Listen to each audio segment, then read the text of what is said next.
नमस्कार प्यारे विद्यार्थियों। राजस्थान विश्वविद्यालय और मत्स्य विश्वविद्यालय के स्नातक प्रथम सेमेस्टर के अंतर्गत आदिकाल और भक्तिकाल का हम समग्र अध्ययन कर चुके हैं। जब हम पाठ्यक्रम में काव्यखंड की ओर आगे बढ़ते हैं तो पहला ही अध्याय है ढोला मारोरा दोहा। ढोला मारोरा दोहा के 15 दोहे हमारे पाठ्यक्रम में लगे हुए हैं। इससे पहले कि हम इन 15 दोहों का अध्ययन करें, ढोला मारोरा दोहा की सामान्य जानकारी हमें होनी चाहिए, तो थोड़ी जानकारी देख लेते हैं। ढोला मारोरा दोहा आदिकालीन लौकिक साहित्य की एक प्रसिद्ध रचना है, जिसका रचनाकाल 11वीं शताब्दी माना गया है और इसके प्रथम रचनाकार कवि कल्लोल माने जाते हैं। बाद में कुशललाभ नाम के एक कवि हुए, जिन्होंने इसमें कुछ चौपाइयां जोड़कर इसको विस्तार दिया। इसी के आधार पर कुछ लेखक कुशललाभ को भी ढोला मारोरा दोहा का रचनाकार मान लेते हैं। अगर इसके पात्रों की बात करें तो राजकुमार ढोला, जो कि नरवर राज्य के राजा नल के पुत्र हैं, इसके मुख्य नायक हैं। राजकुमारी मारवणी या मारू, जो कि पुंगल राज्य के राजा पिंगल की पुत्री है। एक मालवणी इसमें सहनायिका के रूप में आई है और एक डाड़ी है, जो कि एक संदेशवाहक के रूप में चित्रित किए गए हैं। ढोला मारोरा दोहा के संदर्भ में ये पंक्तियां बड़ी प्रसिद्ध हैं। सोरठ यो दूहो भलो भली मरवण री बात, जोवण छाई धन भली तारा छाई रात। अगर ये पंक्ति पूछ ले तो आपको पता होना चाहिए कि ढोला मारोरा दोहा से संबंधित है। इसका अर्थ भी बहुत क्लिष्ट नहीं है। सोरठियो दूहो भलो मतलब सोरठों में दोहा सबसे भला है, भली मरवण री बात। और अगर कहानियों में बात में अगर हम बात करें तो मरवण की बात जो है वो सबसे अच्छी है। जोवण छाई धन भली मतलब यौवना स्त्री जो होती है वो सबसे भली होती है या सबसे अच्छी होती है। और तारा छाई रात, जिस रात में तारे दिखाई देते हैं, तारे छाए रहते हैं, वो रात सबसे भली होती है, सबसे अच्छी होती है। इससे पहले कि हम दोहों पे बात करें, ढोला मारोरा दोहा की कहानी क्या है, एक संक्षेप में आपको थोड़ा सा बताऊंगा। ये तो मैंने आपको बता ही दिया है कि ढोला जो है नरवर राज्य के राजा नल के पुत्र हैं और मारवणी जो हैं पुंगल राज्य के राजा पिंगल की पुत्री हैं। तो इन दोनों का विवाह जो है बचपन जब ढोला सिर्फ 3 साल के थे और मारू सिर्फ 1.5 साल की थी, उस समय इन दोनों का विवाह कर दिया जाता है। विवाह के पश्चात जब ये अपनी यौवनावस्था को प्राप्त करते हैं, ढोला का विवाह मालवणी नाम की एक दूसरी स्त्री से कर दिया जाता है। दोनों को ही ये ज्ञात नहीं है कि हमारा बचपन में विवाह हो चुका है। बाद में जब इनको पता चलता है कि हमारा बचपन में विवाह हो चुका है, मारवणी को जब ये बात पता चलती है तो उसे अपने प्रियतम से मिलन की तीव्र उत्कंठा उत्पन्न होती है। इसके संदर्भ में वो डाड़ी के माध्यम से संदेश नरवर प्रदेश में भिजवाती हैं ताकि ढोला आए और उन्हें वहाँ से ले जाए अपने प्रदेश में। लेकिन जो मालवणी है, वो मालवणी को कहीं से पता चल जाता है कि इन दोनों का पहले ही विवाह हो चुका है और अगर इनका संदेश, मारवणी का संदेश अगर ढोला तक पहुँच गया तो ढोला मेरे से दूर हो जाएगा और मारवाणी को अपना लेगा, उसे अपनी रानी बना लेगा। तो एक सौतिया ढाह की भावना का यहाँ पर चित्रण किया गया है। तो इसलिए मालवणी क्या करती है कि जो भी संदेशवाहक आता है उसको ढोला तक पहुँचने से पहले उसको मरवा देती है। लेकिन आगे जब कहानी आगे बढ़ती है तो एक गायक के माध्यम से, ढोली के माध्यम से कथानक आगे बढ़ता है और वो सूचना अंत में ढोला तक पहुँच जाती है। ढोला उस सूचना को उसको सुन के उसको बचपन की अपनी बातें भी कुछ शायद याद आती हैं। उसके बाद वो जाना चाहता है मारवणी को लेने के लिए, लेकिन मारवणी को लेने के लिए जाने नहीं देती है। आखिर में ऐसा होता है कि एक रात जब मालवणी गहरी नींद में सो जाती है तो ढोला अपने ऊँट पर सवार होकर चले जाते हैं और मारवणी को लेकर अपने राज्य में आ जाते हैं। और बाद में दोनों राजी राजी रहने लगते हैं। दोनों पत्नियां, दोनों रानियां जो हैं एक साथ रहने लगती हैं। ये इसकी संक्षेप में कहानी है। ये दोहों के माध्यम से पूरी घटनाक्रम है इस काव्य में बताया गया है। तो हमारे पाठ्यक्रम में जो 15 दोहे लगते हैं, एक एक कर उनको शुरू करते हैं। चलिए, पहला जो हमारे दोहा लगा है वो है नंबर 8 का। अम्ब तजई नहीं कोयला सरवर सालूरा, राज हिवई माँ पात रही आधण दऊ अवरा। देखो मैंने इनके अर्थ ज़्यादातर जो हैं वो मैंने इसमें लिख दिए हैं, आपको समझने में आसानी होगी। अम्ब मतलब आम, तजई मतलब छोड़ना, कोयला मतलब कोयल, सरवर मतलब सरोवर, सालूरा मतलब मेंढक, हिवई मतलब हृदय या दिल, पात्राऊ मतलब पागलपन, धन मतलब धन यहाँ पुत्री के संदर्भ में आया है या स्त्री के संदर्भ में भी ले सकते हो, दऊ मतलब दे दो, अवराह मतलब किसी और को। देखो सीधा सीधा अर्थ निकल रहा है, अम्ब तजई नहीं कोयला, मतलब कोयल कभी भी आम के वृक्ष को नहीं छोड़ती है। सरवर सालू राह, और सालू राह या मेंढक के संदर्भ में है, तो मेंढक कभी भी सरोवर को नहीं छोड़ते हैं। राज हिवई माँ पातरऊ, रानी कहती है राजा से, राजा कौन सा है ये, मारवणी के पिता। ये बात उस समय की है जब पुंगल प्रदेश में अकाल पड़ता है और ये अपने प्रदेश को छोड़कर नरवर राज्य में आश्रय पाते हैं। वहाँ पे ये आपस में चर्चा हो रही है राजा और रानी में, मारवणी के जो माता पिता हैं। तो मारवणी की माता कहती है कि कोयल कभी भी आम के वृक्ष को नहीं छोड़ती है, मेंढक कभी भी सरोवर को नहीं छोड़ते हैं, तो हे राजन तुम भी पागलपन मत करो और जो अपनी पुत्री है ये दूसरों को दे दो, क्योंकि इससे योग्य वर्ग हमको नहीं मिलने वाला है। इस तरह की जो भावना है रानी के मन में आती है और वो अपने राजा से इस बात को व्यक्त करती हैं। तो कुल मिला के ये राजा रानी का संवाद है, जिसमें पुंगल के राजा ने उनकी रानी जो है अपनी पुत्री मारवणी का विवाह राजा नल के पुत्र से करने के लिए कहती हैं। इन पंक्तियों के माध्यम से ये स्पष्ट हो गया है। इसी क्रम में जो अगला जो दोहा आता है 9 नंबर का, ज्यों थे जानो त्यों करो, राजा आइस दीज, जैसा तुम जानते हो जैसा तुमको उचित लगता है त्यों करो, वैसा करो, राजा आइस दीज, राजा ने आज्ञा दे दी। देखो मैंने इसमें अर्थ लिखे हैं, ज्यों जैसा, जानो जानते हो या उचित समझो, त्यों वैसा, आइस मतलब आज्ञा, है ना, महा मतलब हमने, नातरऊ नाता या संबंध। तो राजा कहता है जैसा तुमको उचित लगे या जैसा तुम उचित समझो वैसा करो, राजा ने ऐसी आज्ञा दे दी।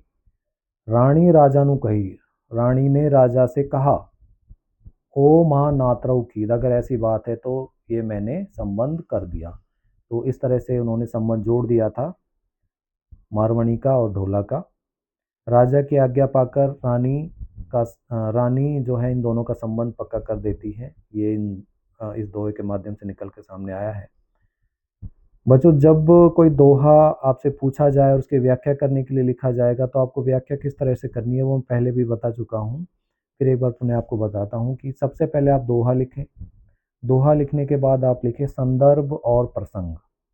संदर्भ और प्रसंग में क्या लिखेंगे कि उक्त दोहा या प्रस्तुत दोहा हमारे पाठ्यक्रम के ढोला मारोरा दोहा काव्यखंड से लिया गया है और इस दोहे के माध्यम से ये बात कही गई है, ये हमको लिखना है। उसके बाद लिखना है व्याख्या। व्याख्या में इस पूरे जो दोहे उसकी व्याख्या करनी है, संदर्भ और प्रसंग को ध्यान में रखते हुए। व्याख्या का मतलब सिर्फ अर्थ निकाल देना ही नहीं है, आपको विस्तार देना है, आगे पीछे की बातों से जोड़ते हुए उसको विस्तार देकर एक संपूर्ण एक पैराग्राफ तैयार करना है उससे संबंधित। और अंत में आप लिखेंगे विशेष। विशेष में आप लिखेंगे इसकी भाषा कैसी है, इसमें कौन से अलंकारों का प्रयोग है ना। इस तरह से आपका उत्तर व्याख्या का पूरा होता है। तो ये जो दोहा है इसमें राजा की आज्ञा पाकर रानी उन दोनों का संबंध है जो पक्का कर देती हैं, ये से निकल के आया। अगला जो दोहा लगता है इसी के क्रम में है 10वां, ढोलई मारू परिणिया, वरदल हुई उछा, आप उंगल चा पद्मनी, औ नरवर चा ना। परिणिया मतलब विवाह संबंध, वरदल मतलब वर पक्ष, हुई मतलब हुए, उछा मतलब उत्साहित, ना मतलब अधिपति। तो देखो अगर आप लोगों को ये शब्दार्थ जो मैंने दिए हैं ये अगर याद हैं तो आप बहुत अच्छे से इनका अर्थ निकाल पाओगे। ढोला मारू परिणिया मतलब ढोला और मारू का विवाह संबंध हो गया या विवाह हो गया। वरदल हुई उछा, वरदल मतलब वर पक्ष, मतलब ढोला या नरवर प्रदेश ही है पूरा ये मान लो। वर पक्ष जो है इससे बहुत ही उत्साहित हुआ, बहुत ही खुश हुआ। आदल आ पुंगड़चा पद्मनी, ये जो है एक तरफ पुंगल की पद्मनी, ये पद्मनी जो है ये संज्ञा दी गई है मारवणी को। औ नरवर चाना, और ये दूसरी तरफ जो है नरवर के अधिपति ढोला है। तो इन दोनों का विवाह संबंध आपस में हो गया है, जिससे वरदल मतलब नरवर प्रदेश जो है वो उत्साहित है, खुश है। तो इसकी व्याख्या में ढोला मारू के विवाह के संदर्भ में हमने अपने को बात रखनी है। पूरा विवाह किस तरह से संपन्न हुआ, किस तरह से पहले का जो दोहा मैंने बताया उसको जोड़ते हुए इसकी व्याख्या अपने को लिखनी है। चलो अगला दोहा ले लेते हैं। ये 19वां दोहा है। थोड़ी सी कथा यहाँ पे टूटेगी, क्योंकि जब हम बात कर रहे थे विवाह संबंध की, तो विवाह संबंध स्थापित हो गया। विवाह संबंध स्थापित होने के बाद में वो अपने अपने राज्य में चले जाते हैं, बात पुरानी हो जाती है। उसके बाद की ये कहानी आएगी। मारनु आँखई सखी आज से काई उदास, मारनु आँखई सखी आज से काई उदास, काम चित्रामु जो दिठमई रूप न भूलई तास। आखई का मतलब है कहती है या पूछती है, काई मतलब क्यों, जो अपने सामान्य भाषा में बोलते काई क्यों।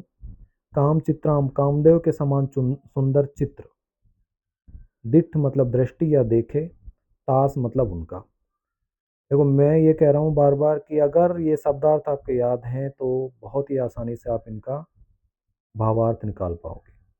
मारनु आँखई सखी, आँखई मतलब कहती है या पूछती है, मारू से उसकी सखी पूछती है, आज से काई उदास मतलब आज उदास क्यों हो। काम चित्रामु जीत जू दिठमई रूप न भूलई तास, काम चित्राम जो आया है ढोला के संदर्भ में आया, वो कहते हैं कामदेव के समान सुंदर ढोला को मैंने सपने में देखा है या मेरी दृष्टि में वो आए हैं। अब जो उनका रूप है मुझसे भूला नहीं जाता। तास मतलब उनका रूप ना भूले तास, उनका रूप मुझसे भुलाया नहीं जा रहा है, इसलिए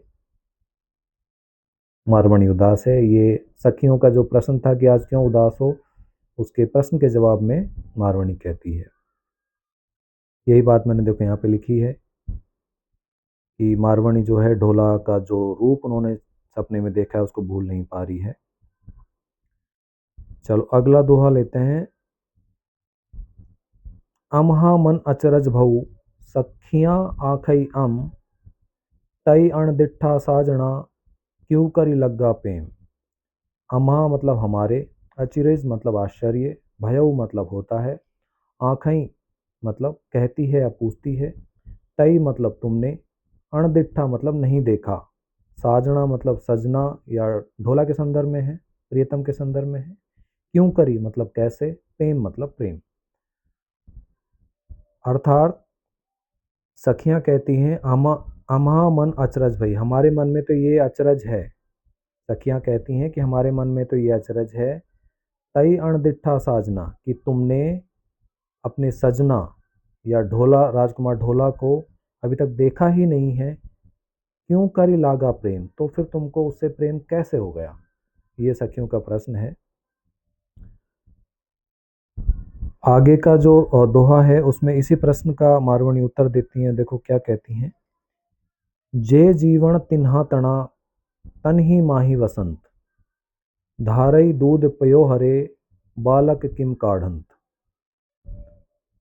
जे मतलब जो जिसका, जीवन मतलब जीवन, तिन्हा मतलब उनके, तना मतलब तन, माही मतलब में या के अंदर, वसंत मतलब बसता है, धारई मतलब धाराओं, पयोहरे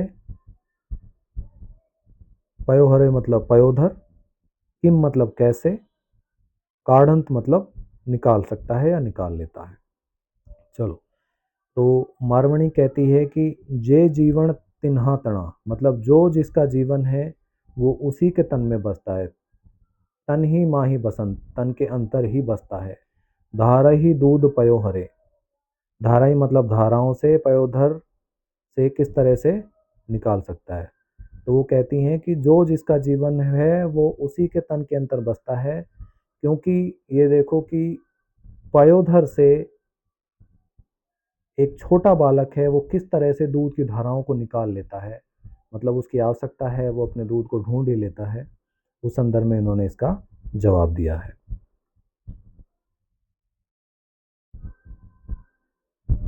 अगला पद ये भी फिर इसमें क्रम भंग है।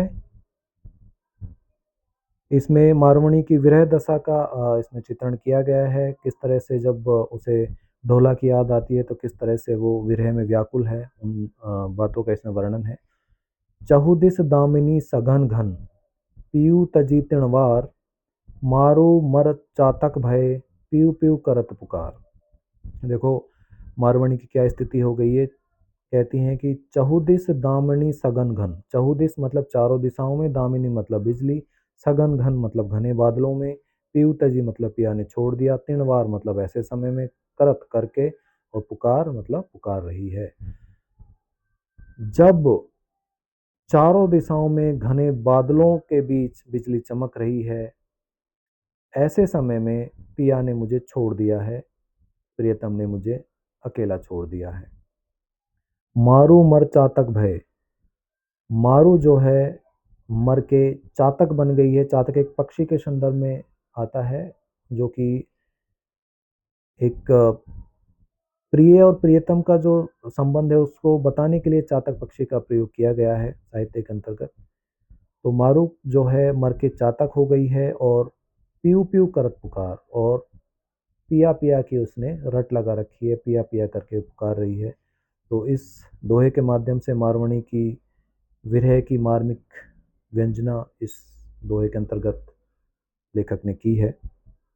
तो आज हम इतना ही अध्ययन करेंगे। बाकी बचे हुए 7-8 दोहे बचे होंगे, उनका अध्ययन हम अगले वीडियो में करेंगे। तब तक के लिए इसको एक बार रिवीजन कर लेना। आदिकाल और भक्तिकाल अगर आप लोगों ने नहीं पढ़ा है तो एक बार उसका रिवीजन कर लेना। बाकी के दोहों के साथ मिलेंगे अगले वीडियो में। तब तक के लिए धन्यवाद।